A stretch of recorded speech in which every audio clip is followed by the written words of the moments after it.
mga mare! Naku, maraming salamat sa pagdalo sa aking golden birthday. Nag-enjoy kayo? Yes. Sige, bye! Successful yung birthday party ni Mami, no? Enjoy na enjoy yung mga bisita. Sa wakas, makakaalis na rin ako ng bahay na to. Success! Successful? Pumayag na nga ako na dito sa bahay gawin instead of sa hotel. Pero hindi pa rin kumpleto. Nasaan yung ni-request ko na live band, yung mga artista, mga live performer, mga video okay, yung lechon. Lechon? May sakit ka na nga, i-order pa kita ng lechon. Bawal sa inyo yun, baka magkasakit kayo na... Ay, basta napakasimple ng dekorasyon. Diyos ko, hindi ko nga naramdaman na nag-celebrate ako ng golden birthday ko. Tinan mo nga yung mga upuan, kulang-kulang. Charlene, akala ko ba ikaw yung kakausap sa supplier natin? Alam mo, kanina ko pa gusto itanong kung bakit parang kulang yung dineliver ng supplier. Busy lang tayo kanina sa mga bisita kaya hindi kita nakausap. Pasensya ka na. Nagastos ko kasi yung ibang pera sa napambayad sa supplier eh. Kailangan ko kasing magbayad sa renta ko. Kaya nagastos ko. Ano sabi mo? Pera yun para sa birthday ni nanay. Perang pinaghirapan ko. Pera na ano? Ginastos mo lang. Kasi ayaw mo ayusin yung buhay mo. Huwag na kayo mag-away. Alam mo, Robin, hindi rin naman ako makakatiis na maging palaboy ang kapatid mo sa kalye. Unfair ka talaga. Kakampihan mo na naman yan. Siya na naman tama. Eh ako, Nay. Kailan ako magiging tama sa paningin mo? Anak, naintindihan ko naman yung galit mo eh. Pero sana naman, intindihin mo rin din yung sitwasyon ng kapatid mo. Intindihin? Bata pa lang ako, iniintindi ko na yan. Naalala mo, siya lagi inuuna mo?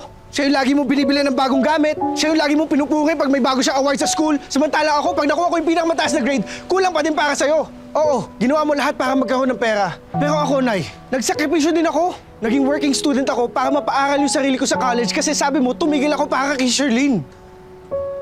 Ngayon sabihin mo sa akin, hindi ko naiintindihan yon? Ni wala nga nagtatanong sa inyo kung okay lang ba ako eh. Kung kamusta ba ako? Ni Honey ho, wala. Ako ba iniintindi nyo? Kaya mo ibabalik ko yung perang nagastos ko kapag nagkatrabaho ako. Pero hindi mo na mababalik ang saya ng birthday ni nanay. Kasi sinira mo na. Sana nagsabi ka na lang na kulang yung pambayad mo. Papahiramin ka naman eh. Nahihiya nga ako. Ay, nahihiya na akong magsabi ng problema. Okay lang sa akin. Hindi dapat talaga ako naghangad na magandang selebrasyon. Robby, pagpasensya mo na kung lagi ako nakadikit kay Charlene. Kasi alam ko naman na kaya mong ang hirap. Kaya mo mag-isa. Pasensya kung kulang pa yung pagiging ina ko sa inyo. Pero proud na proud ako sa inyong dalawa. Proud na proud ako sa inyo.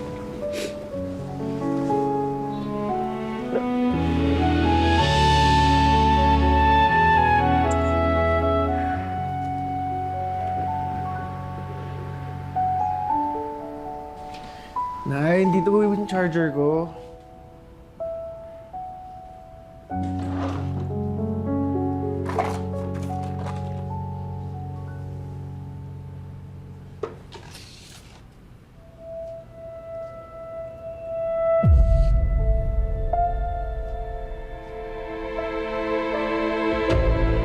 Sorry, nasira ko yung birthday party mo dahil sa akin na. Kasi nagalit si Kuya.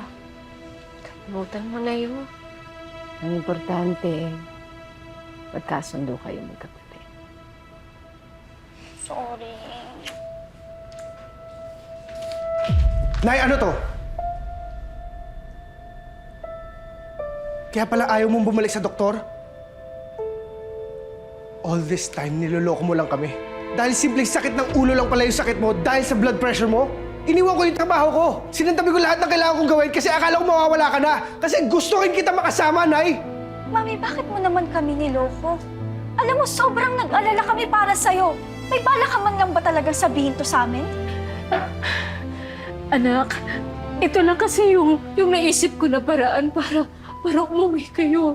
Kasi miss ko na kasi kayong dalawa eh. Miss ko na magkasama tayo mag-ina kaya. Yun lang ang naisip ko na magpanggap ako na may sakit ako. Patawarin niyo ako. Patawarin mo ako, anak. Patawarin mo. Charlene. Babalik na ako ng Maynila. Charlene, Robin! Charlene, patawarin mo ako, anak. Patawarin mo ako.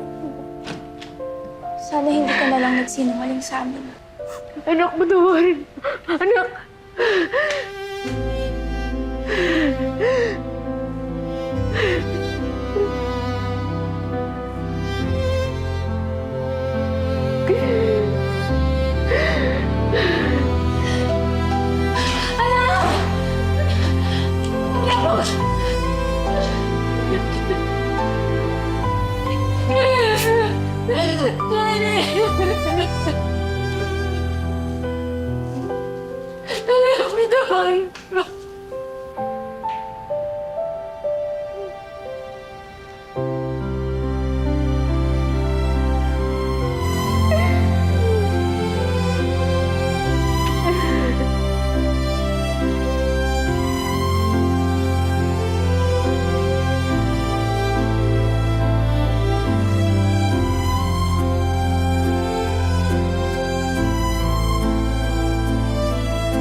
Kuya, kamusta ka na?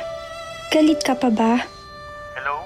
Nagawa na ba income tax certificate ng mga empleyado ko sa company? Yes po sir, napadala na po sa akin ng mga documents. Isasend ko na lang din po sa inyo.